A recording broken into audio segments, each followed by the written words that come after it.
Call sheet വ്യവസ്ഥ മാറ്റി പുതിയൊരു വ്യവസ്ഥ. ആ പുതിയ വ്യവസ്ഥ എന്ന് ഉദ്ദേശിക്കുന്നത് 16 മണിക്കൂറായിരുന്ന അത് 12 മണിക്കൂറായിട്ട് കുറച്ചു. തൊഴിലാളികൾക്ക് കൂടുതൽ സമയം റെസ്റ്റ്, 8 മണിക്കൂർ റെസ്റ്റ് കിട്ടത്തക്ക വിധത്തിലൊക്കെ ഉണ്ടാക്കിയിട്ടുള്ള ഒരു പുതിയ കരാർ വ്യവസ്ഥകളാണ് പ്രൊഡ്യൂസർ അസോസിയേഷനും ഫെഫ്കയും ചേർന്ന് ഉണ്ടാക്കി.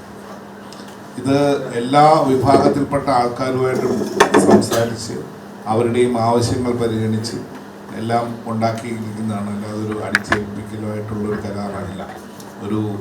എനിക്ക് തോന്നുന്നൊരു 3 മാസമായിട്ട് ഇതിൻ്റെ ചർച്ചകൾ നടന്നു.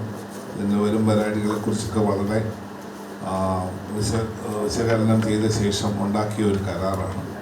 ഇതനുസരിച്ച് ഒരു 4-5 ഇതായിട്ടാണ്, അതായത് 6 to 6, 7 to 7, 8 to 8, 9 to 9, 2 to 2, 6 PM to 6 AM ഇങ്ങനെയുള്ള ഒരു കരാർ വ്യവസ്ഥകളാണ് ഉണ്ടാക്കിയിരിക്കുന്നത്.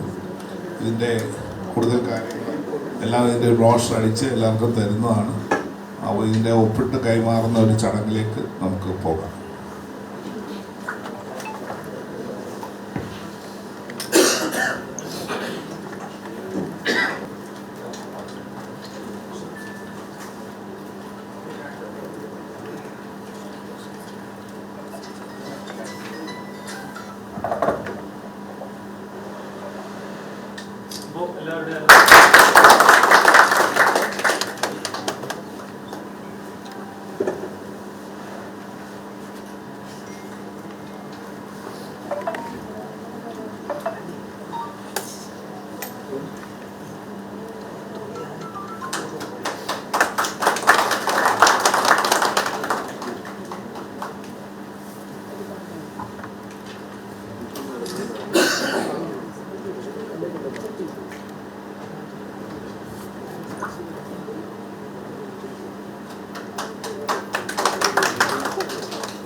ചരിത്രത്തിലെ തന്നെ ഏറ്റവും പ്രധാനപ്പെട്ട ഒരു ദിവസമാണ്, വിപ്ലവകരമായ ദിവസം എന്ന് പറയും. കാരണം സിനിമ തുടങ്ങിയ കാലം മുതൽ പരിചിതമായിട്ടുള്ള ഒരു കോൾ ഷീറ്റ് വ്യവസ്ഥ, കോൾ ടൈം വ്യവസ്ഥ സമൂലമായിട്ട് മാറുകയാണ്. ഇപ്പോൾ എൻ്റെ ഓർമ്മ വരുന്നത് 2010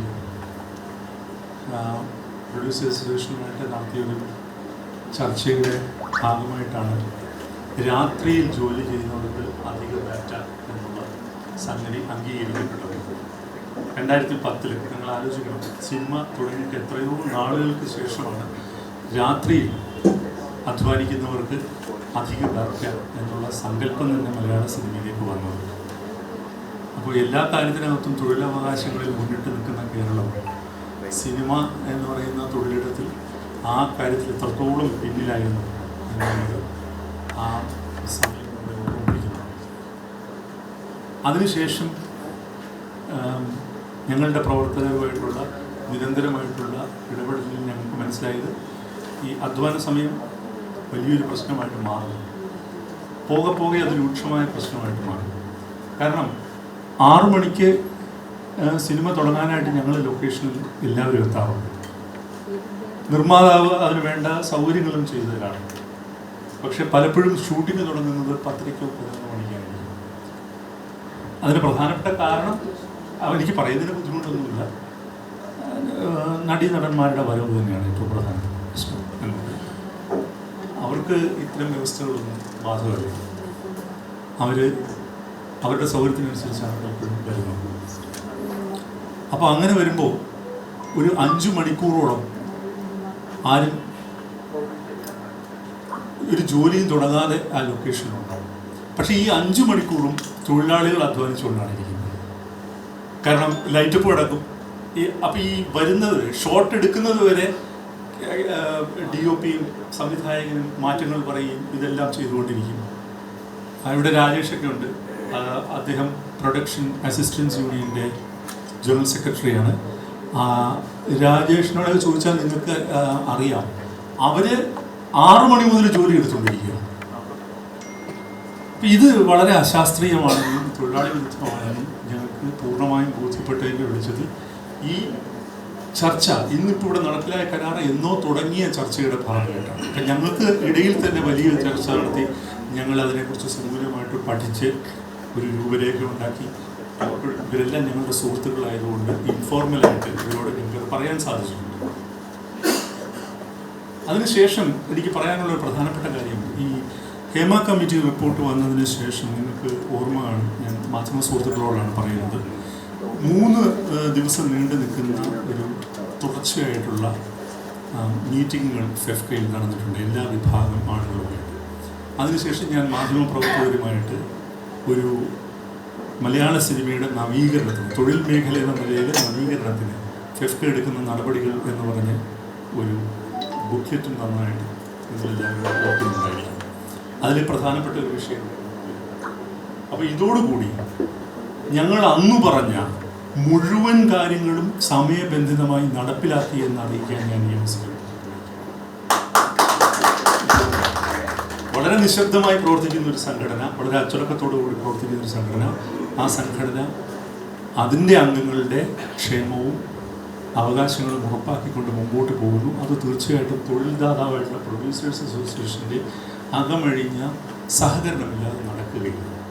പക്ഷെ പൊതുപ്രതീതി ഇവിടെ സൃഷ്ടിക്കപ്പെടുന്നത് എന്താണ്? ഹേമ കമ്മിറ്റി റിപ്പോർട്ടിന് ശേഷം ഈ മേഖല അപ്പാടെ കുഴപ്പമാണ്. ചില ശക്തി കേന്ദ്രങ്ങളാണ് ഈ മലയാള സിനിമയെ നിയന്ത്രിക്കുന്നത്. ഇവിടെ ജനാധിപത്യമില്ല, സുതാര്യതയില്ല എന്നുള്ള പൊതുപ്രതീതിയാണ് ചർച്ചകളിലൂടെ ബോധപൂർവം സൃഷ്ടിക്കപ്പെടുന്നത്.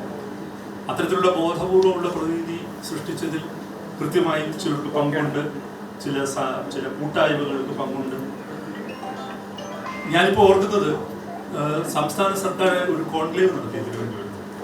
കോൺക്ലേവില് ഈ വിഷയങ്ങളെല്ലാം ചർച്ചയ്ക്ക് വന്നു. ഞാനും ശ്രീ രാകേഷും ഒക്കെ പങ്കെടുത്താണ്. അപ്പൊ ഞങ്ങളവിടെ കൃത്യമായിട്ട് ഈ വിഷയങ്ങൾ പറഞ്ഞു. എന്താണ് സിനിമയിലെ അധ്വാന സമയത്തിന് ചില പ്രത്യേകതകളുണ്ട്, മറ്റു തൊഴിൽ മേഖലയുമായിട്ട് അതിനെ താരതമ്യപ്പെടുത്തുന്നതിൽ അർത്ഥമില്ല. അപ്പോൾ കോൺക്ലേവില് ഈ സിനിമയിലെ അധ്വാന സമയത്തെക്കുറിച്ച് സംസാരിച്ചപ്പോൾ ഞങ്ങൾ അവിടെ കൃത്യമായി പറഞ്ഞു, മറ്റ് തൊഴിൽ മേഖലയായിട്ട് സിനിമയെ താരതമ്യം ചെയ്യുന്നതിൽ അർത്ഥമില്ല. അതുപോലുള്ളൊരു വ്യവസ്ഥ ഇവിടെ നടപ്പാക്കുക. ഓരോ തൊഴിൽ മേഖലയ്ക്കും അതിൻ്റെതായ സവിശേഷതയുണ്ട്.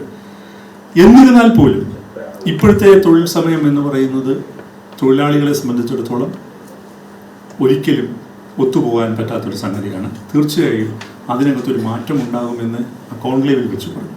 അപ്പോൾ എൻ്റെ പാനലിൽ പങ്കെടുത്ത ഒരു വനിതാ പ്രതിനിധി, അവരൊരു വനിതാ കൂട്ടായ്മയെ പ്രതിനിധീകരിക്കുന്ന ആളാണ്. അവർ പറഞ്ഞത് ഫെഫ്ക ഒരു ട്രേഡ് യൂണിയൻ അല്ല, ഒരു വെൽഫെയർ അസോസിയേഷനാണെന്നാണ് അന്നവിടെ വെച്ച് പറഞ്ഞത്. ഞാനതിന് മറുപടി പറയാൻ പോയില്ല. കാരണം ഒരു സംഘടനാ ഗാത്രമോ ഒരു സംഘടനാ രൂപമോ ഒന്നും വേണ്ട, എവിടെയാണ് ഈ സംഘടനയുടെ ആസ്ഥാനം എന്നോ പോലും നമുക്കറിയാൻ വയ്യാത്ത ഒരു സംഘടനയുടെ പേരിൽ ഒരു പ്രതിനിധി നടത്തുന്ന ഒരു വിമർശനത്തിന് ഞാനെന്തിന് മറുപടി പറയണം എന്ന് അന്ന് ഞാൻ ആലോചിച്ചു. ഫെഫ്ക ഒരു തൊഴിലാളി സംഘടനയാണ്, ഉത്തരവാദിത്വത്തോടുകൂടി പ്രവർത്തിക്കുന്ന തൊഴിലാളി സംഘടനയാണ്. അഭിമാനപൂർവ്വം ഞാൻ പറയുന്നു, ഇന്ത്യൻ സിനിമയിൽ പ്രവർത്തിക്കുന്ന ഏറ്റവും മികച്ച തൊഴിലാളി സംഘടനയാണ്. അത് സേവന വേതന വ്യവസ്ഥകൾ നിങ്ങൾ മറ്റ് സംസ്ഥാനങ്ങളുമായിട്ട് താരതമ്യം ചെയ്യുമ്പോൾ നിങ്ങൾക്ക് മനസ്സിലാവും.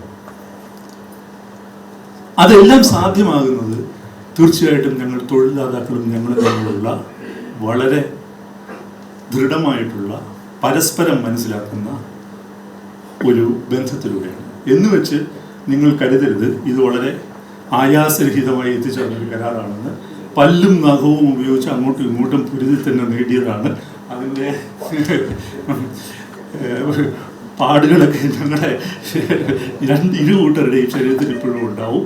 പക്ഷേ അത് ഒടുവിൽ നല്ല രീതിയിൽ രണ്ടുപേർക്കും ബുദ്ധിമുട്ടില്ലാത്ത രീതിയിൽ അത് കലാശിച്ചു എന്നുള്ളതാണ്.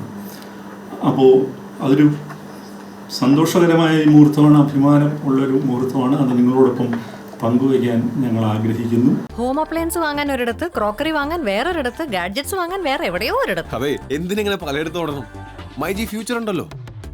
മൊബൈൽ ഫോൺ മുതൽ ഹോം അപ്ലയൻസസ് വരെ എല്ലാം ഒരിടത്ത്, ഏറ്റവും കുറഞ്ഞ EMI. അങ്ങനെയാണെങ്കിൽ ഏറ്റവും കുറഞ്ഞ വില. ആഹാ, എന്നാ ഏറ്റവും കൂടുതൽ ഓഫറുകൾ. MyG future, experience the next. MyG ആണ് ഫ്യൂച്ചർ.